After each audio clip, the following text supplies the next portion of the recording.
Hey guys, one thing I get asked a lot on the phone is what happens when you get your car tuned. So I just thought I'd come over to Stan. Stan's doing one at the moment and find out what happens when you get your car tuned. Hey Stan. Hey guys, how you going? Yeah, what do we do when we tune your car? Well, we don't simply just upload files into it to make it faster. Yes, that does happen. But before I do that, I actually do a full health check on the vehicle.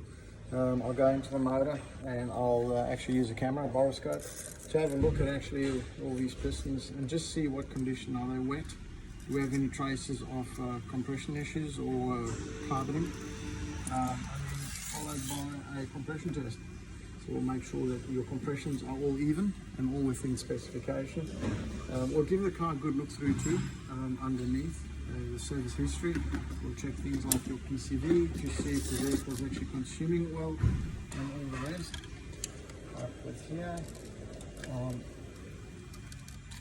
Just to have a look behind the pipe there, you can see is there and there, it's looking alright, that's acceptable.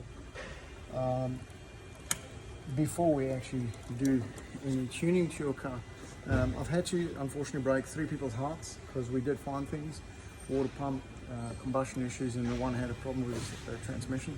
We had to turn the job away and refer them to get it repaired. But that way at least they know what they're dealing with, where their car is, and from there we can then start tuning it to give them the ultimate best results. Cool.